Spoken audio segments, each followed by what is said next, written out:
Hello and welcome to TLC Talks Back to School with BFRBs. I'm Jen Monteleone, Interim Executive Director at the TLC Foundation for Body-Focused Repetitive Behaviors. Thank you for joining us for this highly requested program. Some quick housekeeping items before we get started. This is a 60-minute educational webinar offered in a safe and welcoming environment for everyone attending today. Questions for the panelists should be asked through the Q&A feature, not the chat. Thanks for helping us with that. Questions will be answered at the end of the presentation. Leading our discussion today are two experts in the field of body-focused repetitive behaviors, Ruth Golomb and Dr. Suzanne Mouton-Odum. Ruth Golomb, licensed clinical professional counselor, is a senior clinician, supervisor, and co-director of the training program at the Behavior Therapy Center of Greater Washington, where she's worked since the mid-1980s. Ruth is also a member of TLC's Scientific Advisory Board. Dr. Mouton-Odum is a licensed clinical psychologist who completed her doctoral residency at the University of Texas Medical School, Houston. She is a clinical assistant professor at Baylor College of Medicine and president of PsychTech Limited Technology for Psychology. Dr. Mouton-Odum also serves as vice president of the board of directors and vice chair of the scientific advisory board for the TLC Foundation. Welcome, panelists. Hello. Good morning. Hello. Good morning. Thank you both for being here today for this very important conversation. We appreciate it. Thank you for having us. You are welcome. I'm going to go off camera now so we can get the presentation started, and I will be back for Q&A. Thank you both. Fantastic. So first, we wanted to welcome you all to this talk for Back to School. I'm assuming that you are all parents, and not knowing sort of your background, how many of these events you've attended, how much you know about BFRBs, instead of just launching into how to handle back to school, which we will absolutely get to, I just wanted to say a little bit about BFRBs and being a parent of a child with a BFRB, and maybe answer, without knowing the questions, answer a few commonly misunderstood things, or at least to kind of talk a little bit about BFRBs. So what are BFRBs? These are repetitive behaviors that are done to the body that end up causing some impact to the body. Average age of onset is around puberty, although we see much younger kids starting to pick and pull. And as far as the repetitive behaviors, it could be hair pulling, skin picking, nail biting, nail picking, lip or cheek biting, or a variety of other kind of behaviors. So oftentimes parents become concerned when their child starts doing these behaviors and it's causing impact to their body. And it's alarming. And one thing we wanted to make clear is that these behaviors are not your fault. They're not the result of bad parenting. They're not the result of abuse or some sort of trauma that maybe happened to your child that you don't know about. They're not the same thing as OCD, and they're treatable. And so we just wanted to start by saying, this is hard. It's hard because you can't control this. And as I've said over and over and over in working with parents, if you could change this or fix this, we know that you would. I think one of the hardest parts about being a parent of a child with a BFRB is that you can't control it and you can't change it and you can't make it stop. And so what Ruth and I would like to talk about today is sort of what goes with going back to school and transitioning from summer to the academic year. And you guys just went through from academic year to summer, and kind of talk through some of that and maybe give you some strategies or some ideas of how to approach back to school in a way that's helpful for yourself, as well as hopefully for your child. Let's see. So what we see is that many children find that summertime is easier to manage their BFRB. So going from school to summer, it's just there's less demands. There's no homework, there are no tests, there are no quizzes, there's different social stuff going on, but less social pressure. There's more movement. Kids are running around, they're outside, they're getting a lot of sensory input, which we know is a huge factor in BFRBs. There are fewer demands on the child. There's no schedule typically, or there's less of a schedule. And there's certainly no schoolwork. And for many kiddos, summertime is when hair grows back, skin heals up, and things are a lot easier. Other kids, though, find that summertime is a bit challenging. And that's for a couple reasons. First, there's less structure. And for some kiddos, structure is the thing that kind of keeps them feeling safe and keeps life feeling predictable. There's boredom, downtime, nothing to do. There's a lot of sitting around and chilling out, so to speak. Lots of late nights, staying up late, watching television, and for some kids, low activity, or maybe it's in spurts. Like maybe they'll have a morning where there's camp or sports activities or swimming, and then in the afternoon, a lot of downtime, maybe watching television or laying around the house. And so for some kiddos, it's really challenging in the summertime, and going back to school actually is the return of the schedule, the return of predictability and that safety. And so it works both ways. So we want to set our expectations accordingly. So you want to be prepared for potential setbacks. You want to understand that the challenges your child is facing. Sometimes moving from elementary to middle school is really hard. Almost always moving from middle school to high school is really hard. Being in high school, thinking about the college application process can be really hard. So really thinking about what all is on your child's plate right now in going back to school, and what are they facing, and really preparing yourself and preparing your child. Like, this isn't going to be perfect. There's going to be difficulties. We're going to have to work through and problem solve some things, and all of that is normal. So the most important thing to do is to plan ahead and prepare. Be prepared for the setbacks. Be prepared for things that we didn't predict could be difficult, especially if your child's attending a different school. Maybe there are different things that weren't at their old school that they have to navigate. Just getting from point A to point B could be challenging, especially in the first few weeks when they're not as knowledgeable about the school and the layout of the school. And it's super important to just focus on learning from observing successes and observing setbacks, and really learning what worked, what didn't work, what are the hard times, what classes is your child struggling in, what classes is your child doing well in. And we can make some inferences about that, but we don't really know. But it's worth talking about. Is that a class where there is a lot of downtime? Is that a class that maybe your child struggles in or is more difficult? Or the perception is that this is going to be a really difficult class.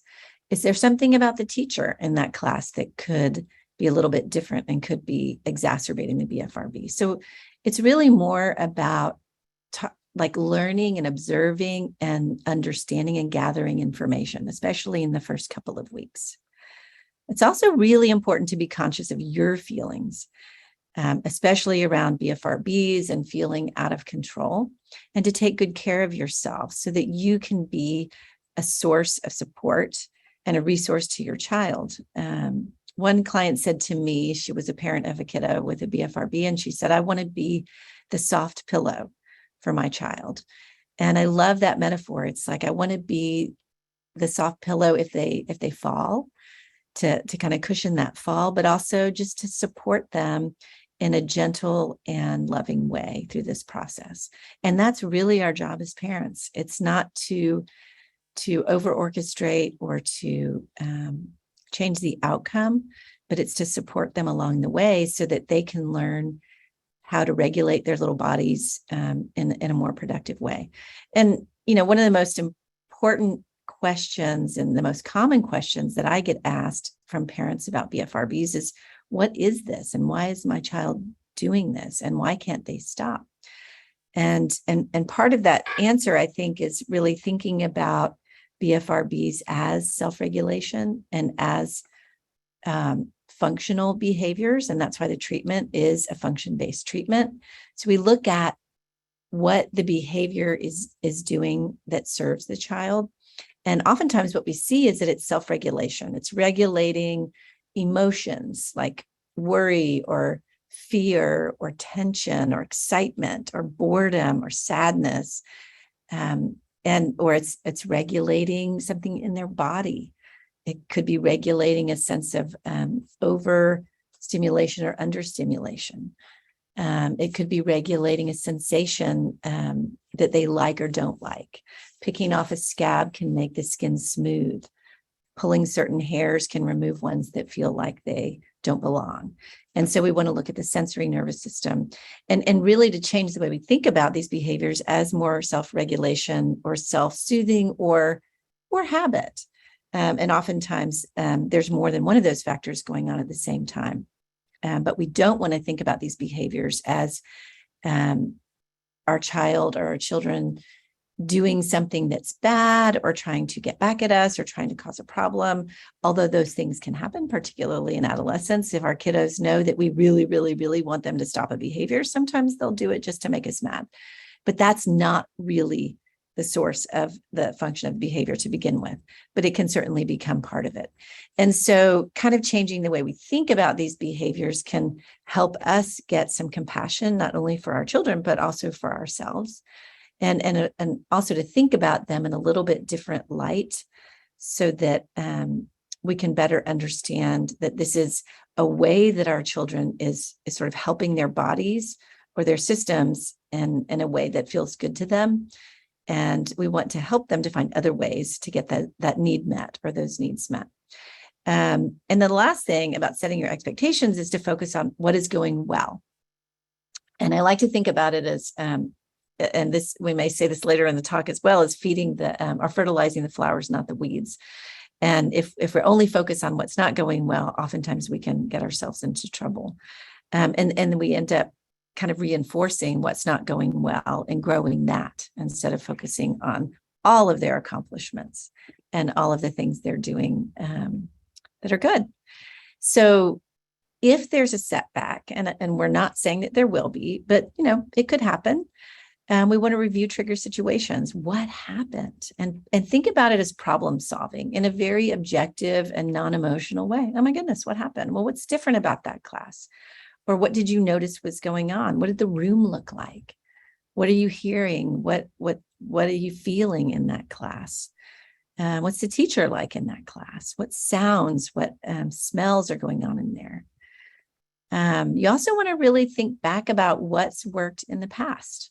What are their past successes? What are the things that they did last year that helped? And how can we reincorporate those into our present? And we all do this with behavior change. We kind of forget. We forget what worked before, even if it's weight loss or changing how we exercise. We have to review what worked and also what didn't work in the past. And are we sort of falling back into old habits? So you want to support your child and be that soft pillow through the ups and downs, which are inevitable in behavior change, and particularly for BFRBs, and know that they're going to happen. And really the goal is when they happen, to make a slip and get back on track and not allow it to become a relapse, which is something that can happen and we define relapse as sort of a return to the previous level of functioning. So if your child's been working very hard on improving their BFRB and then they have a setback at the beginning of school, we kind of problem solve, we stay positive, we work through what worked in the past, what didn't work in the past, and what do we need to reinstill. And as I said, I might get that later. I got there faster than I thought. Stay positive, fertilize the flowers. We want to focus on what's working. If your child walks in with a great math grade, they made an A on their math test, and you notice that they have no eyelashes or eyebrows, that's not what we want to focus on. We want to immediately talk about, oh my gosh, how did you make this A? This is amazing. Or tell me about, whatever's going on at school.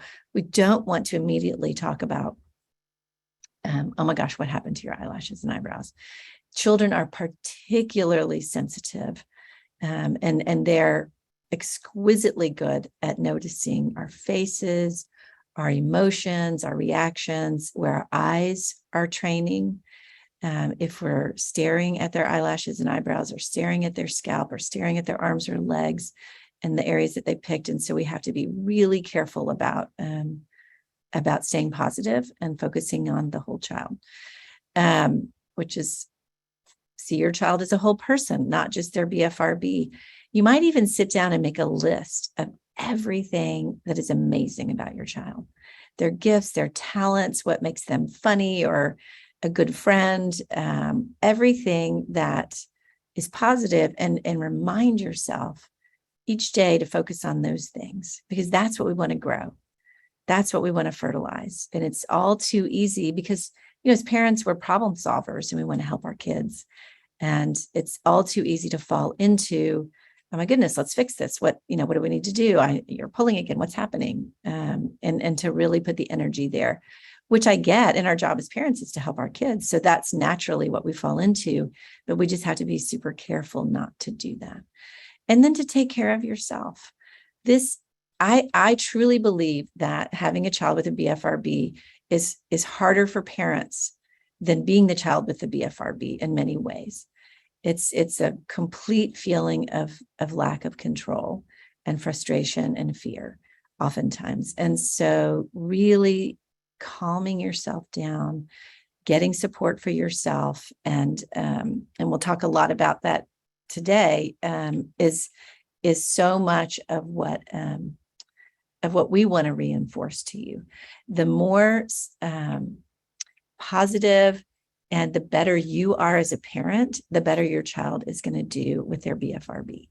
And I don't know how many moms or dads are out there, or what the breakdown is, but moms are the barometer of the family when there are two parents in the household. And moms have to be particularly careful to stay calm and to manage your anxiety and to manage your reactions, because kids are so perceptive. So help prepare your child by reviewing with them where they had successes and difficulty in the past. I think I talked about that a little bit. And information is always helpful and raises awareness, kind of reviewing with them. In the past, when did they have problems? What classes did your BFRB happen more in? Or was it more after school or before bed? Bedtime changes when school starts. So we want to make sure that we're acutely aware of that. And how is bedtime going to go when school starts? Did it happen more at certain times of day or during certain activities? Was PE or sports difficult? Was studying after school alone up in the bedroom difficult? Maybe we need to change that. Maybe studying needs to happen in the kitchen or in a different part of the house.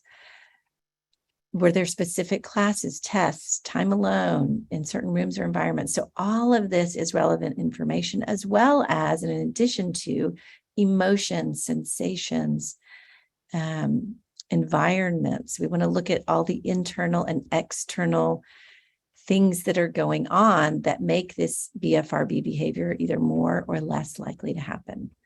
So changes can only happen when your child is aware that pulling challenges exist. And then and only then can they think about solutions. And so really this first few weeks is about gathering information if you're new to this. And if you're not new to this and you were gathering information last year, it's kind of reviewing that and remembering, oh yeah, let's remember what worked. Oh, right. We wore those little Band-Aids on thumbs to school, or we had those fidgets, or I had that smooth rock that I carried in my pocket, or I remembered to use my coping statements, or a host of other things, breathing and using calming thoughts during math class. What are all the things that I can do as a person with a BFRB to help myself in these situations?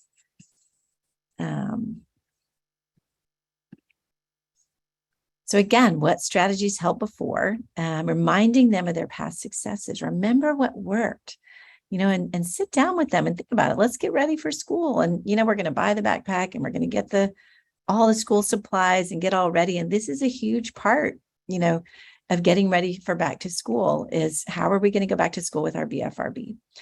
Add new ideas for the new year. Let's try some new things, and what would that look like? One thing I'll talk about, and then I'm going to turn it over to Ruth, is don't forget to use a reward system. And this can even work in high school. It might look a little bit different, but rewarding your child for using their strategies. And in little kids, it could be points or stickers or stamps. And older kids, it could be nickels or quarters or dollars. But it's for engagement with the plan. So if their goal is to wear Band-Aids during the day or in certain classes, then we would want to look at finding a way to figure out if they're actually following through and then giving rewards for that. We have to be careful because we don't want to reward hair growth or skin healing because there's a variety of reasons why, but the short of it is kids can start pulling or picking and it can look like they haven't been using their strategies, but they really have. They can have a great 6 weeks and a bad 6 minutes. And if we focus on the bad 6 minutes, we're really not acknowledging the hard work. So we always want to stay focused on hard work and engagement with the plan, whatever the plan is. And then rewarding and, using the plan, waking up with gloves on your hands. Fantastic. Oh my gosh, here's your sticker. Here's your reward. So staying positive, sticking to the plan and using rewards, even up to, I would say, age 18 and beyond with young adults can be super helpful. So on that note, I will turn it over to Ruth and I will advance us to the next slide. Thank you, Suzanne. That was a great amount of information. I want to add a couple of things to what Suzanne already went over because they're just really terrific points. But one of the things to be aware of is when school starts, very often, not always, but very often, it's a relatively smooth start with regard to the BFRB. The reason being, there are new students, new schools, new teachers, new classrooms. There's a lot of newness to adjust to, which is in a sensory experience, really engaging and interesting and helps kids focus on what those new experiences are and tends to diminish the hair pulling or skin picking during the first 4 to 6 weeks of school. The surprise comes in with the subsequent weeks of school, 6 weeks, 7 weeks, 8 weeks. What happens is once people get used to the new routine at school, the behavior can start to creep back in. And that's something to be aware of because a lot of families get lulled into a false sense of security in the beginning of the school year and feeling like, oh, good, well, we're past this, so we don't have to think about it any longer, and then get really blindsided mid-October, late October when the BFRB starts to resume. So one thing we would really highly recommend is actually in the beginning of the school year, often when the behavior may not be present, to use strategies anyway.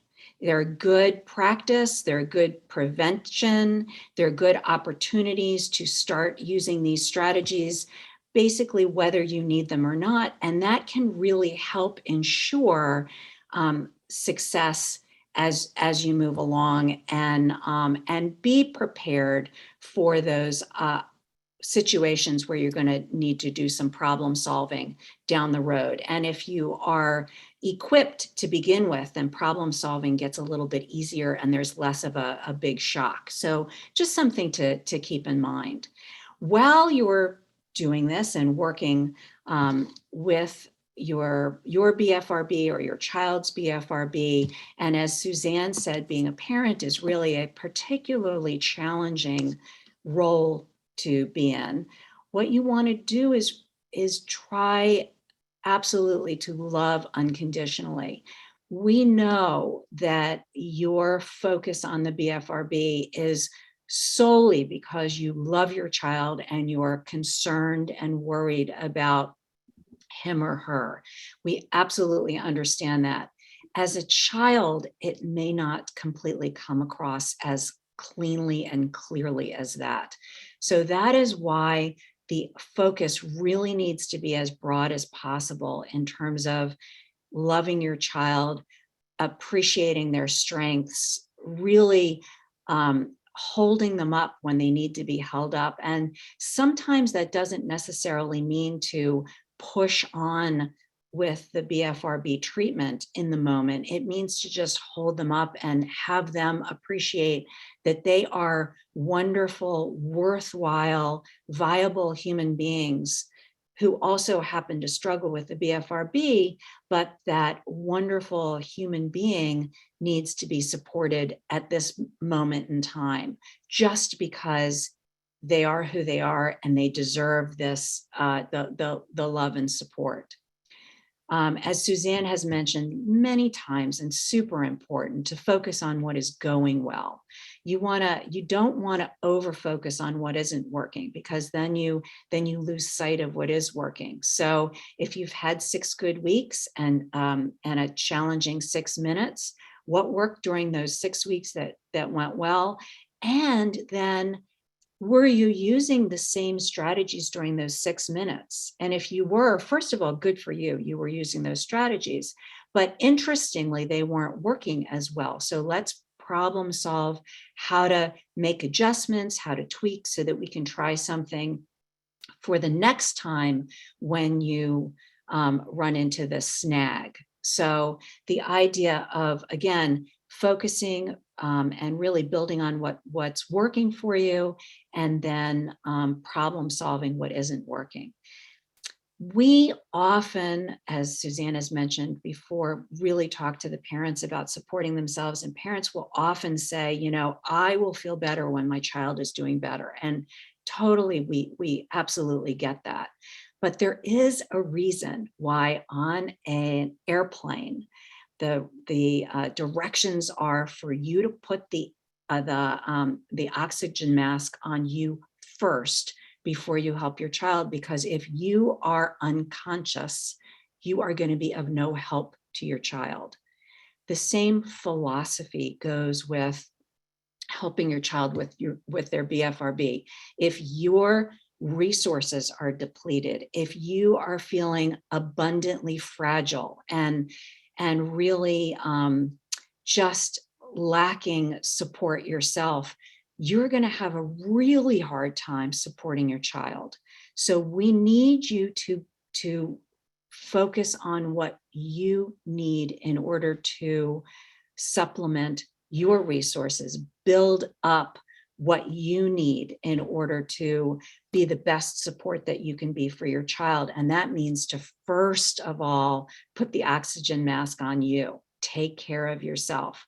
So for you, get the support that you need. If that means that you're talking to friends, you're getting therapist support, you go to a clergy, you're journaling so that you can really express your feelings. Any and all of those can be really helpful, but it's important to recognize what you need and to try to take care of your needs. Take breaks. We cannot overemphasize this. If you are witnessing your child having a hard time and you start crying or getting upset and agitated, it's going to be upsetting and agitating to your child and the family, and it also doesn't help settle you down either. So the best thing you can do is take a break and say, oh, I need a few minutes. I'm going to go for a walk. I'm going to go get a cup of coffee.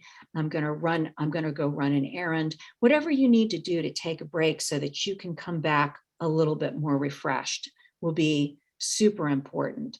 Keep in mind movement for yourself as well. Going for a walk, yoga class, going out with a friend, bike riding, running, anything that you have done in the past that has been helpful to you, or even adding something now so that you can again keep your inner resources up.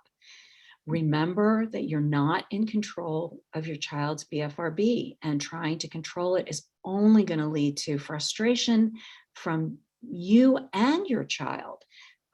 It's an issue that your child will learn to manage better with your support, but your child is not going to learn to manage it better through your trying to control the behavior yourself. It's not your behavior to control. So really taking that step back, which as a parent is super challenging. So recognize that. Don't oversimplify it for yourself, and don't oversimplify it for your child either. If your child could stop the behavior, honestly, they would too.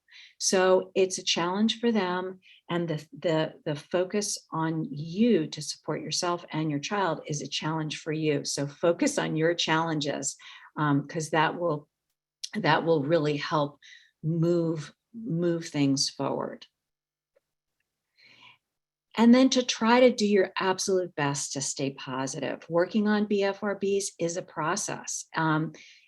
It goes forward and it goes backward. And that's something that's really important to remember, because sometimes that backward movement can be very instructive and important for your child as well as for you, because you can learn for yourself what helps and what doesn't help when there's a snag or a setback with your child.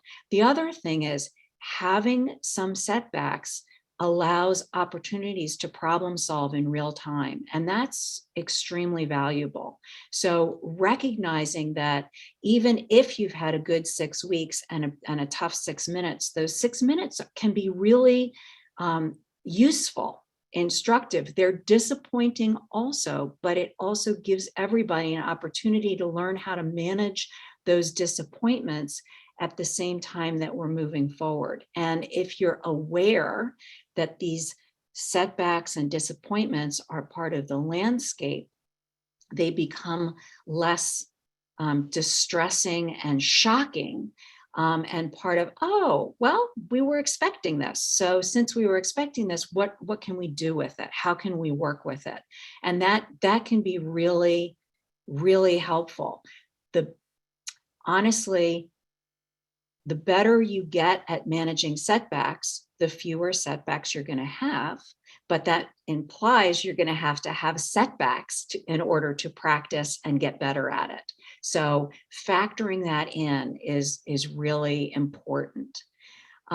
You and your child can be prepared to work on the BFRB when needed. And that is really important, but requires also a very important mindset and a certain amount of flexibility, so that you step into the BFRB work when needed, and you step back out and focus on the family and the child and her dance class and his swim team and classes and friendships and everything else that's necessary, so that you're constantly doing a bit of a dance, so that you're stepping in, stepping out when needed, so that you're not always on one thing or the other. That also gives you that much needed relief when you need it. And then taking the added break, as I mentioned before. Make sure always that your child knows that they're loved unconditionally. That is really important. And by doing that, you can focus on your child again as the full person that they are. One thing that we find a lot is that BFRBs become the focus of the family and the family discussion. They kind of take over the family, and that really generally ends up not working well for anybody, because it's kind of a focus on negativity and what isn't going well, and loses the child as a full person and sort of distills them down into a problem, or the BFRB problem. And we really want to make sure that the child is a full functioning member of the family who also happens to struggle with BFRBs. Everybody struggles with something. We all struggle with things. So put that in perspective, and have the family focus on helping when the child wants that, and ease up when there's not as much of a need. Remember to talk about all aspects of school and life. We talked about this before, but the idea of, did you have a test? How did that go? Who'd you sit with at lunch? Was it somebody new? Did you learn? Did you make a new friend? Does the person live in the neighborhood? How's it going with your teachers? How's that teacher that you didn't like? Have they eased up or gotten worse for you? What's going on with that? What's your favorite part of the day? How was soccer practice? These are all important questions that don't have anything to do with BFRBs. So to make sure the focus is on the child's life, as well as their BFRB. Make sure that they know that you're interested in all aspects of them, and you're interested in the BFRB as well. That dance, as I was talking about before. Again, I'm just going to repeat what we've already said. Take care of yourself. Exercise. Remember to work on your hobby. Get together with friends. Remember, one of the things that is important is, you're asking your child also to be aware of what they need, and to be more attentive to that, and to engage in that process, engage in the process of taking care of themselves and taking care of what they need. Be a good role model yourself, and take care of your needs in a healthy, productive way. So, and again, the better you are at doing that, the better support you're going to be able to be to your child. And that's important. So again, in summary, we want you to be prepared. And part of that preparation is expecting slips, being able to problem solve those slips in real time and after the fact. Review triggers as objectively as possible. So trying to be more of a scientist. What happened? Let's think about what happened. How did that happen? Okay, interesting. The more emotion you have in it, the less objectivity you're going to have. So try to keep that in your mind as you go through this process. Review what's worked in the past. Support your child no matter what. Really try to maintain positivity for yourself and your child. See your child as a whole. Taking care of yourself is really part of the key to this. And enjoy your child. Don't let the BFRB interfere with your supportive parenting. So that's our summary. That's our suggestions for getting back to school with strategies. And then Jen, we're going to ask you to open it up, and we'll be happy to answer any questions. Thank you both.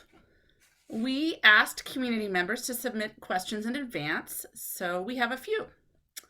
The first one is, my child is starting a new school, and I'm really concerned about bullying. Do you have any suggestions about what I can do to help set my child up for a successful school year? I'm happy to take this one. It's a tough one because none of us as parents ever want to see our child bullied.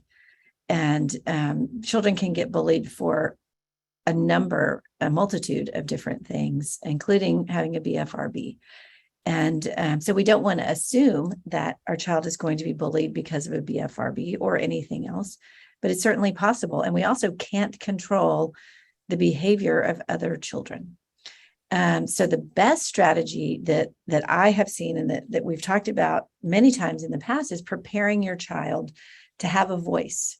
If somebody says something to them, especially about their BFRB or about other things, how are they going to respond? And what would they say? What would they do in response to that? And again, prepare them for that possibility. Kids say all kinds of things and not even sometimes realizing how cruel they're being. So preparing your child, like, what if somebody says, hey, where are your eyelashes? What would you say? And we talk about this all the time in therapy. And so you want to have a conversation that is respectful for your child's comfort and what to say. And there are a variety of different answers. None of your business. I have trichotillomania. They fell out, or I don't know what you're talking about, or whatever. So it's whatever your child feels comfortable with that's reasonable.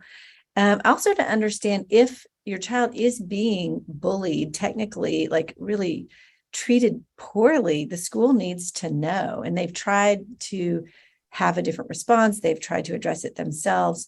It's perfectly okay for you or your child to then talk to the school and maybe provide some education about differences. And, everybody struggles with something, and sort of to help kids support each other. It's a wonderful opportunity to teach children how to be a support and to recognize differences and disabilities, and to be more supportive in general. So whether it's a new school or an old school, anytime this could happen, new kids show up at old schools and misbehave. And so part of it is the goal is always to prepare our child. A question coming in from a participant who's on with us live right now. This is from Giada, who's attending from Italy. Thank you for being here. She says she's 22 years old and has started to read the book Overcoming BFRBs, as she has dermatillomania. She says she's read that one of the weapons to fight against BFRBs could be mindfulness. She's wondering, when can mindfulness work and not work? Well, I'll take that question. Mindfulness, I think, is a wonderful tool. Just to start with, mindfulness is helpful in helping somebody get more in tune with their body, what is going on with their body in the moment, helping their nervous system settle down, and I think it can always be helpful. What I do think is to not over focus on one strategy or tool alone. So it's not that it will not be helpful. I think it won't be helpful enough to just simply focus on one tool alone. And in the book you've read, and as Suzanne has mentioned, the behavior itself has multiple facets to it. So we want to make sure that we're addressing all of the facets that are going into the behavior at the time. But mindfulness is a particularly useful tool to calm the nervous system down. You could do a body scan and find out that your fingers are tingly and are sort of itching to get at certain parts of your body. That awareness may be helpful to you in order to manage that tingliness or that sensation differently, for example. So again, mindfulness, I believe, is always helpful, but not to make it a sole strategy. You want it to be in conjunction with other strategies. Ruth? Another question that's come in from community: are there accommodations for BFRBs that I should request from my child's school? I'm happy to take this one. I think that yes, there are many accommodations that can be requested. It's, as parents, we have to make a decision on how much and what we're going to share with the school. I think it's perfectly appropriate to share my child struggles with BFRB. This is what could be helpful. Maybe to do a little psychoeducation, particularly with teachers. This doesn't mean anything. It doesn't mean that this child has a psychiatric issue or some underlying psychopathology. This is a behavior, it's self-regulation, and here's what we are working on. So you have to have a plan, be specific about what the plan is, tell the teacher how to respond. The accommodation might be that they are allowed to wear a hat to school, or that they are allowed to play with a fidget in class if that's something that other children are not allowed to do. But you also have to have a conversation with that child when other kids ask them, why do you get to play with that and I don't? To be able to say how they're going to respond, like, I have special permission, or I don't know, the teacher said it was okay for me, or I have a letter from a doctor that says I can do this. So kind of thinking ahead about how that's going to be handled, because oftentimes those questions come up. They're totally solvable. Sometimes kids will need extra time to finish an assignment or to finish a test or to take a test in a different room or to not take a test in a different room. So we want to be careful to not allow teachers to come up with what they think are the best accommodations. We want to be, as parents and as therapists, the ones in charge, saying this is what we believe is helpful given the situation. I've seen teachers put the child in the back of the room so that, if the child is pulling, nobody will notice, which is a sweet and thoughtful thing to do. However, the child is in the back of the room pulling like crazy or picking like crazy and they're not paying attention and they're not getting the education, because part of their accommodation is to need to be in the front of the room for other reasons. And so we want to make sure that they are thoughtful accommodations or interventions, and that the proper education is being done with the school faculty and officials so that everybody's on board on how to best help this child. We have some teachers participating in the webinar today, and a question has come in from one of them. What can teachers do to support our children? I'll take that. That's a great question. And I will just make note that there is an article on the TLC website specifically for teachers that addresses this question. But I think the school is filled with well-meaning, caring individuals who really want to help these students. And that's really important. And as Suzanne has mentioned, when parents will just inform the school, my child has a BFRB, but not inform the school what is helpful to the child, then it's left up to the teachers. And it's really hard for the teacher to determine what is helpful for the child without knowing the child. So I would say the one thing that the teacher may do is to have a private conversation with the child and say, I've noticed this. I'm interested in helping. Is there something that I can do? Or you may have even had experience with other students and say, I had a student last year who found this to be helpful, whatever this is. Like I kept Band-Aids in my desk for them so that they could put Band-Aids on their thumbs every time they came into the classroom. Or I had this student as my special helper to pass out supplies, because getting up and walking around the room a couple of times during class was extremely helpful. Or they were my note carrier to the office when needed. The answers are very varied, and they're wide ranging depending on the particulars of the child. But I think what's important is to make sure that the child is participating in what interventions might be helpful to them, and or the family.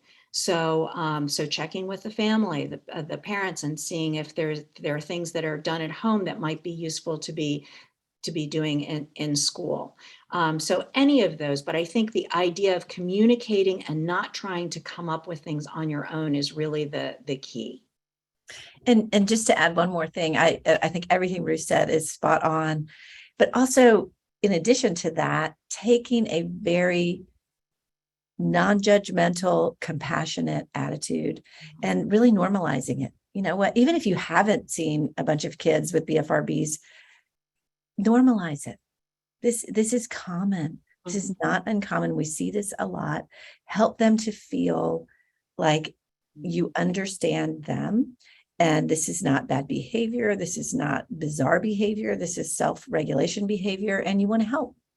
You know what? this is not a big deal. Let me know what help. And maybe you offer some ideas and maybe they agree or don't agree, but I think it could be intimidating for a teacher to approach a child about something, especially if they've never talked to anyone about it, or they're not in therapy. If they're in therapy, it's going to be a little bit easier. So I just think taking a very supportive, compassionate, and normalizing tone could be super helpful. Absolutely. And gentle. Right. Exactly. We have time for one more question. And the last question will be, my child wants to tell their friends about their BFRBs. Should I let them? I'm going to start off and then Suzanne can jump in, but I think information is always good. And I also think that learning to talk about things about yourself is can be very empowering and helpful. So finding a voice, figuring out how to talk about it, I think can be really helpful, and sometimes a surprising way to get support. I can't tell you how many times I've heard adults say, you know, I went to a party and I just happened to say that this was something that I'm struggling with, and people will say, oh, well, I used to know somebody who struggled with that, or I used to struggle with it, or my child struggles with it, or I know somebody at work who does. So you can gain some support, but you wouldn't know that unless you speak up. And what happens sometimes is children can be really wonderful sources of support for each other. So a good friend who understands that somebody is struggling with the BFRB can then stand up for that person, can support that person when they're struggling, can be an important part of the healing process. But learning how to have a voice and speak about it in a healthy way, I think it can be enormously useful. I totally agree with everything Ruth said. It can really help to undo shame and be a fabulous way to get support. Also, the caveat I would just say is maybe start with a really trusted friend, and to make sure that your child is being judicious about who they share it with, because some, kids can be mean and can take that information and spread it through the school or do unkind things. And so, having a conversation, how do you know if you can trust somebody? Who would you tell? What would you say? That's awesome. And sort of depending on the age of the child as well. And I think as kids get older, it's easier for them to broadcast and say, whatever, it's something I do. We all do something. It's no big deal. And to have more of that attitude about it. And then what we see is that other kids around them kind of have that attitude about it. All right, it's no big deal. We all struggle with something. But just in the beginning to kind of be a little bit careful about who they share it with, because we don't want to have unintended consequences.